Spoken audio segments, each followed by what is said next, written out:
Manhã Diversa tá de volta e na hora que eu adoro, que é a nossa resenha esportiva para falar de futebol, para falar de campeonato brasileiro e de vitória rubro-negra, né, Gabriel? Bom dia. Bom dia, Bárbara. Bom dia, pessoal de casa. Pois é, o Flamengo venceu sob olhares de Sampaoli. Vamos conferir como que foi esse jogo. O Flamengo não tomou conhecimento do Coritiba dentro de casa sob os olhares de Sampaoli. Ayrton Lucas, em excelente fase, esquentou a pontaria aos 7 minutos do primeiro tempo. Na chance seguinte, abriu o placar com um chutaço no ângulo.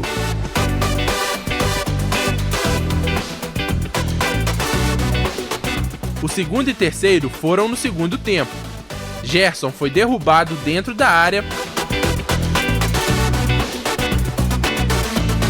Na cobrança, Gabigol deu fim ao jejum de gols. Ainda deu tempo para Pedro, que entrou no segundo tempo, finalizar o placar nos minutos finais. E com a categoria de sempre, com uma cavadinha na saída do goleiro. Flamengo 3, Coritiba 0.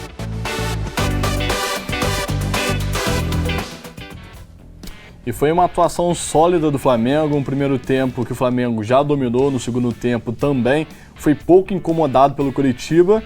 E é uma notícia boa para os torcedores do Flamengo, ainda mais porque quarta-feira tem Libertadores, o Flamengo perdeu o primeiro jogo, vinha de um revés também muito ruim contra o Maringá pela Copa do Brasil, então era importante dar esse resultado aos torcedores. E aí ontem tiveram alguns jogadores com atuações muito boas, por exemplo o Gerson fez uma partida boa, o Pedro ali entrando no segundo tempo deu conta do recado também, o Gabigol, apesar de ter feito gol de pênalti, ficou devendo ainda um pouquinho, mas individualmente também e coletivamente o Flamengo foi muito bem na partida. E claro, tinha alguém ali olhando esses jogadores e eles deviam estar preocupados com isso, né? Um olhar importante, querendo fazer bonito pro professor, né? Exatamente, a primeira impressão é que fica, né? Fica. Então o Sampaoli estava lá nas cabines do Maracanã e os jogadores fizeram bonito para ele. Esse jogo também foi importante para o Gabigol, porque o Gabigol encerrou o maior jejum dele sem fazer gols com a camisa do Flamengo, 10 jogos ou então 900 minutos. Pro nível do Gabigol, pro que a gente está habituado a ver esse jogador, é muita coisa. E não precisa nem ir longe, né, Gabriel, assim, como justifica o próprio apelido dele, né, Gabigol, exatamente, porque é de fato um goleador. Exatamente, e agora ele é o 10º maior artilheiro da história do Flamengo. Olha que bacana, ele ultrapassou o Índio com 143 gols. Gabigol também é a camisa 2. Então olha aqui, ó, ele tava 10 gols sem fazer gols. 10 jogos. 10 partidas sem fazer gols.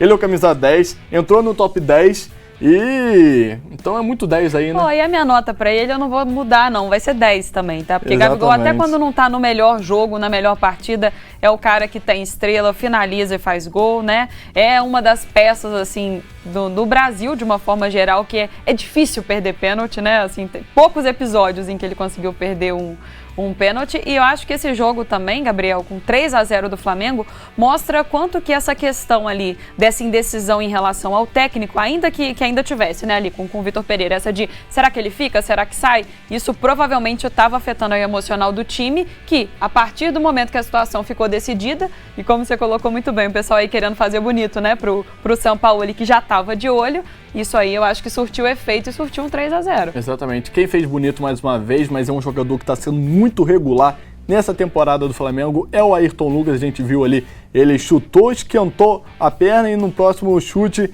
ele acertou o ângulo. Então esse lateral esquerdo do Flamengo tem jogado muito bem, mesmo quando o Flamengo não estava atuando tão bem. Ele continuava bem. Então muito regular esse lateral esquerdo do Brasil. E olha, aqui no Brasil a gente tem pouco lateral esquerdo, então...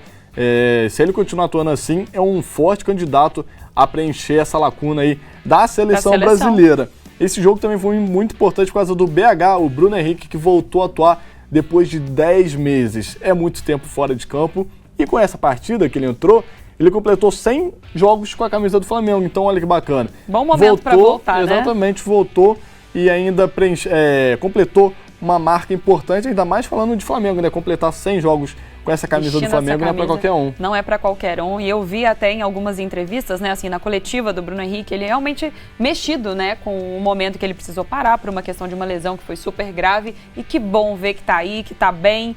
E isso ajuda também a galera, né, o time de uma forma completa a se mobilizar em prol de fazer o Flamengo ter um ano muito bom. E foi bem bacana, porque quando ele entrou, ele recebeu a faixa de capitão, inclusive, muito porque simbólico. É muito simbólico, né, esse jogador desse quilate voltando. Vamos falar agora sobre o Corinthians. O Corinthians venceu na estreia do Campeonato Brasileiro por 2-1 contra outro time que estava retornando após 3 temporadas longe do Campeonato Brasileiro da Série A. Vamos conferir. Corinthians e Cruzeiro fizeram um primeiro tempo fraco. As melhores chances foram com Bidu de fora da área, com uma defesaça de Rafael e Gil, que quase acertou o alvo de cabeça. A emoção ficou para o segundo tempo. Matheus Araújo, cria do Terrão, fez o primeiro da partida e, como profissional, após tabelar com Yuri Alberto.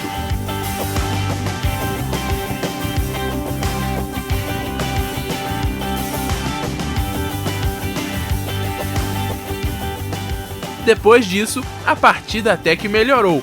Yuri Alberto quase fez, impedido por outro milagre de Rafael. Mas Roger Guedes não perdoou depois de pegar a sobra aos 45 do segundo tempo. Ainda deu tempo do Cruzeiro diminuir com o zagueiro Oliveira, mas o Cruzeiro voltou para a Série A com derrota. Corinthians 2, Cruzeiro 1.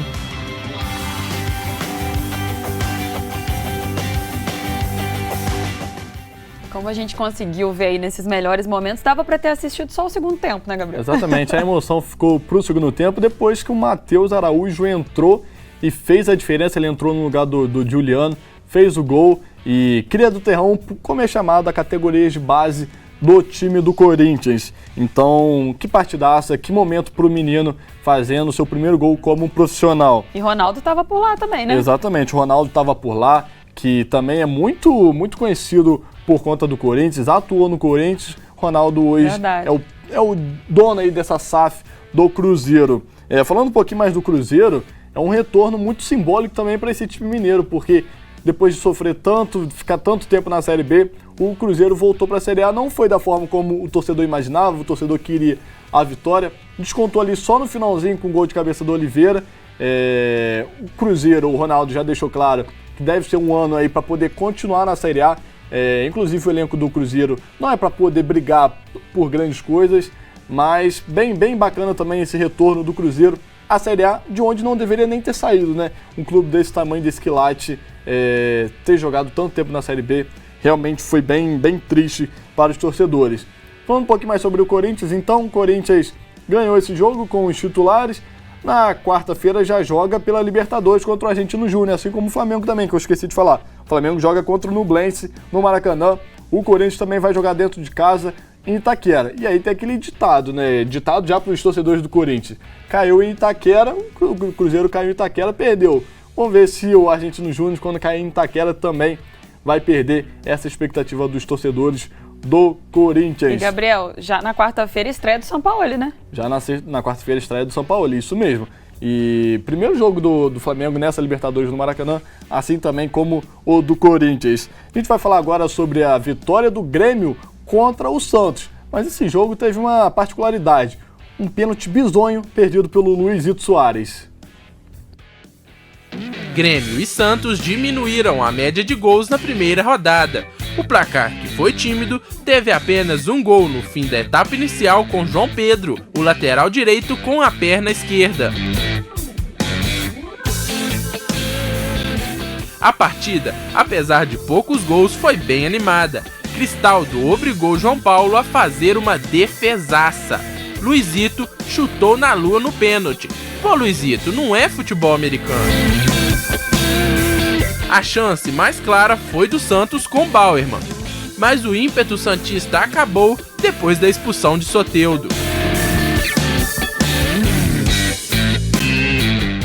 Eu tô rindo, mas com respeito. Adorei isso. Luizito, não é futebol americano. Ainda mais que ele, né? Que é uma figura que a gente não tá acostumado a ver perdendo o pênalti. E de qualquer forma, assim, apesar de ter sido um placar de um gol só, um placar apertadinho, foi um jogo bem movimentado, né? Exatamente, foi um jogo bem legal de assistir. E a média do Campeonato Brasileiro dessa primeira rodada, tinha sido quase 3 gols por jogo. Só 2 jogos não tinham sido 3 gols. Então, por isso que a média era 2,70 alguma coisa. Esse jogo abaixou um pouquinho a média, mas foi um jogo bem bacana. A gente está vendo aí o gol do João Pedro, lateral direito do Grêmio, fazendo gol com a perna esquerda, então não é a perna boa dele, mas foi um golaço, um gol ali no cantinho.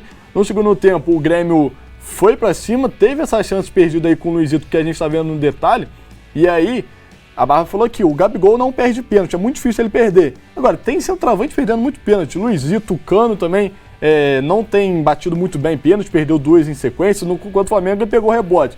Agora não conseguiu pegar o rebote, o Luizito Soares perdeu o terceiro pênalti em 5 com a camisa do Grêmio, então o pessoal precisa botar o pé na forma, né? Vou pedir pro Arthur uma forma aí pra essa galera ajeitar. Pra ver se para de perder, porque assim, são jogadores que normalmente não cediam à pressão, né? E que pelo visto, assim, dessa forma eles estão ali sentindo um pouquinho dessa pressão da torcida, assim. E o mais curioso disso, porque com a bola rolando é muito mais difícil, né? Com a bola parada ali, os centroavantes têm tido dificuldade para poder acertar. E aí a gente vai falar também um pouquinho sobre essa reação do Santos, né? Porque o Santos, depois do segundo tempo, precisando empatar pelo menos, foi pra cima, teve essa chance aí com o Bauerman, com uma defesaça do Adriel, mas aí parou quando o Soteldo, que era o melhor jogador do Santos, foi expulso, perdeu um pouquinho a cabeça, tinha tomado amarelo um pouquinho antes por conta de reclamação, inclusive muitos amarelos nessa primeira rodada, é uma nova regra da CBF. A CBF está sendo muito rígida com questão de reclamação amarelo. Os técnicos é a mesma coisa, já tiveram 2 técnicos sendo expulsos, Abel Ferreira e também o Barbieri do Vasco, então está sendo muito rígido. Então o Soteldo reclamou, logo depois fez a falta, foi para o chuveiro mais cedo, uma diferença aí dessa edição do Campeonato Brasileiro. E que eu acho, inclusive, muito bom, Gabriel, porque assim, tem situações que a gente vê assim, um tamanho desrespeito, né, com o juiz, a ponto de a galera ir para enfrentar mesmo, exatamente. Assim, eu não acho bacana, fora que ainda perde tempo de jogo e para quem gosta de futebol, a gente quer ver bola rolando, né? Não é confusão. Exatamente, e também esse jogo marcou o retorno do Grêmio para a Série A, a gente já falou aqui do Cruzeiro que voltou, vamos falar do Vasco, já falei aqui do Barbieri, o Grêmio foi mais um time grande que voltou para onde não deveria ter saído, uma nota triste rapidinho, foi a questão da conflito entre os torcedores no jogo, né? Mais uma vez, torcedores do Grêmio com o torcedor do Santos, querendo pular o alambrado ali. Então, uma nota triste, a gente está falando de primeira rodada, estamos falando de futebol, estamos falando de tanta coisa boa. Nossa, um início, né? Exatamente, tem que falar sobre confusões, é triste, né? Essa galera ainda não aprendeu que esporte dentro de campo, dentro das 4 linhas ali, entre os 11, fora, nada explica, nada justifica. É uma galera que realmente, assim, como eu sempre falo, usa o futebol como pretexto para violência, porque quem gosta mesmo de futebol tá indo lá para assistir ao jogo, só. Exatamente, mas vamos falar de futebol, que é o que a gente quer falar. No sábado também teve bola rolando, teve vitória do Fluminense contra o América Mineiro, mais um carioca vencendo Mineiro, porque o Vasco também venceu o Atlético Mineiro fora de casa, e esses 2 fora de casa, hein? Bem legal essa primeira rodada dos cariocas, todos os cariocas venceram, isso é uma quebra de tabu de não sei quanto tempo. Então ali, o Palmeiras venceu mais uma, como que o Palmeiras é sólido, mais uma vitória do Verdão enquanto o Cuiabá. Vitória do Fluminense por 3-0 contra o América Mineiro fora de casa. O América Mineiro, que é um time que a gente sabe que dá trabalho, foi assim na final contra o Atlético Mineiro do Mineiro. A gente também está falando ali da vitória do Botafogo por 2-1 contra o São Paulo. Bragantino venceu o Bahia por 2-1. Outro time que voltou para a Série A é o Bahia. E ali a vitória, vamos até falar, surpreendente do Vasco, né? O Vasco voltou com tudo para a Série A, vencendo. Para não dar dúvida, né, Gabriel? Exatamente, o Atlético Mineiro que a gente sabe que tem um timaço, né? O Vasco foi lá em Minas Gerais e venceu, então, primeira rodada do Campeonato Brasileiro. E a gente vai acompanhar o brasileiro aí até o fim. Que é longo, né? É longo. Do jeito ainda que a gente tem Copa do Brasil, tem Libertadores. No meio da semana, inclusive, a gente volta para falar de Libertadores. Já falei, Flamengo joga, Atlético Paranaense joga, Atlético Mineiro joga, Atlético Mineiro contra Atlético Paranaense, inclusive, Fluminense joga. Então tem muito jogo aí pra gente acompanhar.